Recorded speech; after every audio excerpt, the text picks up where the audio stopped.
Hello, man. English background. Today, channel bia channel channel here.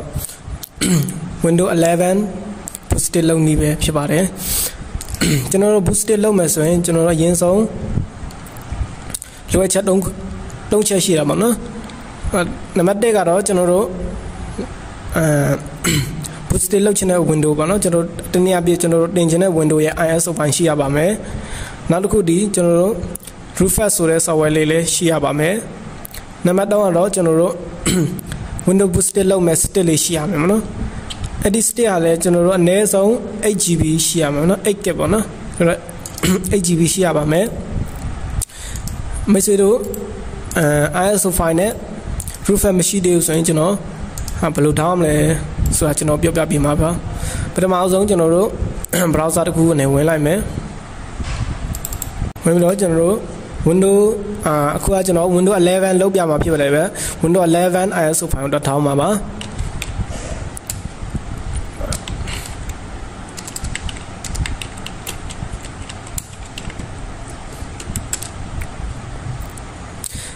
kana chano yashat lo yasha lai ba bin anda khaw lai ba among chano macros.com ne dot town ma no official website ne dot town me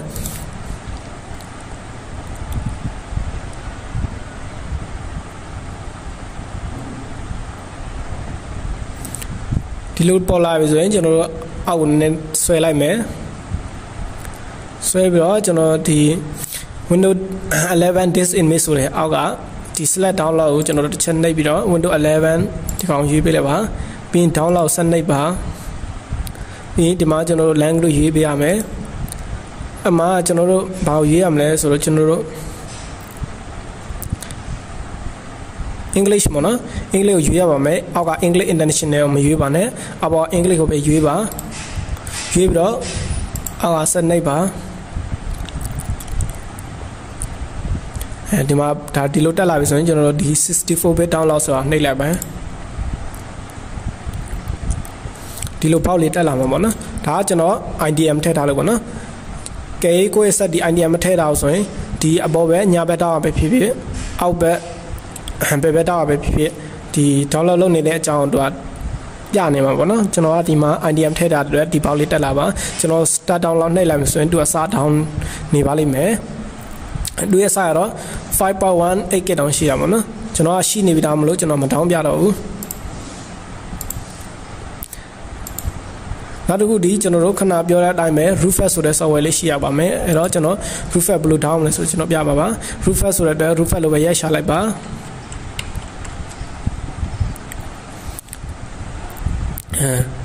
Rufus ကျွန်တော်တို့ဒီ official website နဲ့ချက်ဝင်ကြည့်မယ်ပေါ့နော်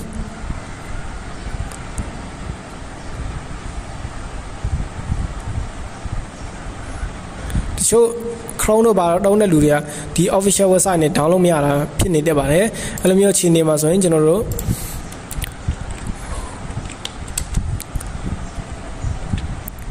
ဒီကနေဝင် download မရလဲနေတယ်ဆိုရင်ဒီမှာလဲနေတယ်ဆိုရင်ကျွန်တော်တို့တခြားနေရာနဲ့ဝင် download ရပါတယ်ဒီကနေတို့ဖြစ်ဖြစ်ဒီကနေပဲဖြစ်ဖြစ်ပေါ့နော်အဆင်ပြေတဲ့နေရာနဲ့ဝင် download လိုက်ပါကျွန်တော်ဒီထဲဝင်ပြီးတော့ကျွန်တော်လိုက်ရှာလိုက်မယ် download လုပ်ဆိုတာဒီမှာတွေ့ပြီကျွန်တော်တို့အပေါ်စားပဲ down လိုက်မယ်နော်ဒီ Rufus ရတဲ့စကုံဆိုတာ down လိုက်မယ်နော်ကျွန်တော်လည်းဒါလည်း IDM ထည့်တာအတွက်ဒီလိုတက်လာတာမနော်ကိုယ်ဆက်မှာ IDM မထည့်တာဘူးဆိုရင်ဒီလိုတက်လာမှာမဟုတ်ပါဘူးခဏကျွန်တော်ပြောတဲ့အတိုင်းပဲဒီမှာပဲဖြစ်ဖြစ်ဒီမှာပဲဖြစ် download လုပ်နေတဲ့အကြောင်းတို့ပြပေးပါမှာနော်ကျွန်တော်လည်းဒါလည်းရှိနေဆိုတဲ့ကျွန်တော်မ down ပြတော့ပါဘူးကျွန်တော် cancel ပဲနှိပ်လိုက်ပါမယ်နှိပ်ပြီးတော့ကျွန်တော်တတိယချက်ပြောထားတဲ့အတိုင်းကျွန်တော် stick ကိုထိုးလိုက်ပါမယ်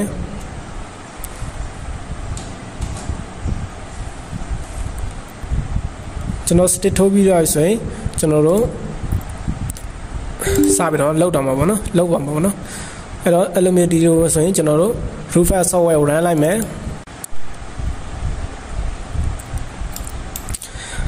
ကျွန်တော်တို့ဒီ device နေရာမှာကျွန်တော်တို့ထိုးထားတဲ့ stick ကိုရွေးပေးရမှာပါကျွန်တော်တို့ stick နှစ်ချောင်းထိုးထားတယ်ဆိုရင်ဒီမှာနှစ်ချောင်းပေါ်မှာပေါ့နော်တစ်ချောင်းပဲထိုးထားတယ်ဆိုရင်တစ်ချောင်းပဲပေါ်မှာပါနှစ်ချောင်းထိုးထားတယ်ဆိုရင်ကျွန်တော်တို့ Windows Boot လုပ်ချင်တဲ့တစ်ချောင်းကိုရွေးလိုက်မယ်ပြီးရင်ဒီ Boot selection မှာ ကျွန်တော်တို့ခဏက download တဲ့ ISO file ကိုတော့ယူပြီးအောင်ပါပေါ့နော်ဒါလေးပေါ့နော်ကျွန်တော်ယူပြီးတော့ open ဆိုတာနှိပ်လိုက်မယ်တတိယချက်က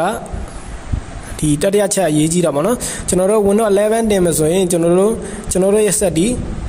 TPM 2.0 ရှိနေမှရမှာပေါ့ TPM 2.0 ရှိနေမှရမယ်တချို့ set ဒီ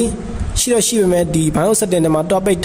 ထားနေတတ်ပါတယ်အဲ့လိုမျိုး set တွေဆိုရင်ကျွန်တော်တို့တွားပြီးတော့ဖွင့်ပေးရမှာပါဖွင့်ပေးမှာပဲကျွန်တော်တို့ Windows setting လုပ်ရမှာပါနောက်တစ်ခုဒီကျွန်တော်တို့ TPM 2.0 လို့လုံးဝမရှိဘူးဆိုရင်ကျွန်တော်တို့ဘယ်လိုလုပ်လို့ရလဲဆိုတော့ကျွန်တော်တို့ဒီတစ်ချက်နှိပ်ပြီးတော့ဒီ extended Windows 11 installation ဆိုရင် no TPM ဆိုတာလေးရေးလိုက်မယ်ဆိုရင်ကျွန်တော်တို့စက်ဒီ TPM 2.0 မရှိသည့်တိုင်အောင်ကျွန်တော်တို့ Windows 11ကိုတင်လို့ရမှာပေါ့နော်အဲ့တော့ဒါက bypass လို့ပဲပြောလို့ရပါတယ်ကျွန်တော်တို့ဆက်က TPM 2.0 မရှိဘူးဆိုရင်ဒီနေ့အတိုင်းတင်လို့ရပါတယ်ကျွန်တော်ဆက်က TPM 2.0 ရှိနေတဲ့အတွက်ကျွန်တော်အပေါ်ဟာလေးပဲရွေးလိုက်မယ်ဒါလေးကတော့ကျွန်တော်တို့ GBD နဲ့ MBR ပေါ့နော်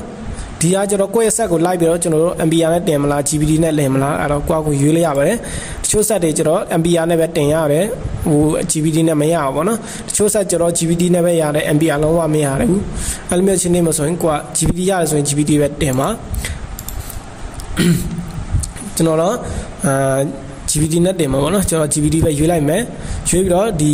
နောက်ဆုံးတစ်ချက်ကျတော့ volume လေးပဲပေါ့နော်ဒီ volume လေးပဲကျွန်တော်တို့ Windows Bootable လောက်ပြီးဆိုရင်ထပ်လာမယ့်နာမည်ပေါ့နော်ဒီနာမည်ကိုကျွန်တော်တို့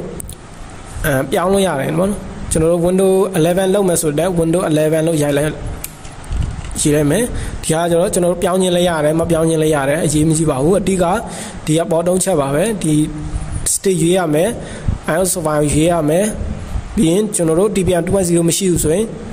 ဒီဟာလေးရွေးပြရမယ် TPM 2.0 ရှိတဲ့ set တွေဆိုရင်အပေါ်ဟာကိုရွေးပြီးရင်ဒီဟာကို GBD နဲ့တင်မလား MBR နဲ့တင်မလားเนาะဒီဟာကျွန်တော်တို့နာမည်ကတော့ပြောင်းချင်လည်းရတယ်မပြောင်းချင်လည်းရတယ်အဲ့တော့ဒီလိုပြီးတော့ဆိုရင်ကျွန်တော်တို့ start ဆိုတာလေးကိုနှစ်စနှိပ်လိုက်မယ်ဒါလေးတက်လာပြီဆိုရင်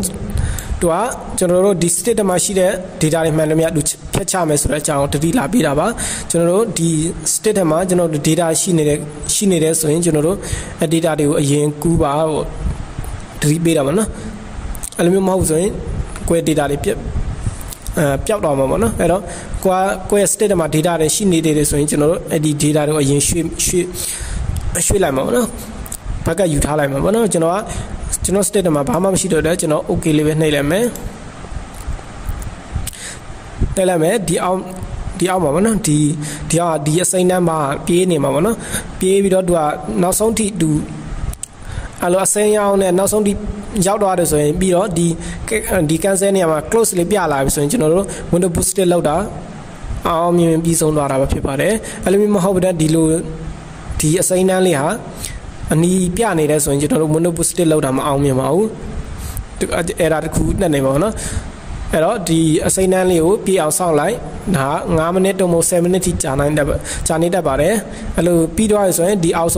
က်နာ cancel နေရာမှာအဲ့လို close ပြောင်းလိုက်တော့လိမ့်မယ်အဲ့တော့ကျွန်တော်တို့အဲ့ဒီ close ကိုနှိပ်လိုက်ပြီဆိုရင်ကျွန်တော်တို့ Windows Bootable လောက်တာပြီးတော့ပါပြီ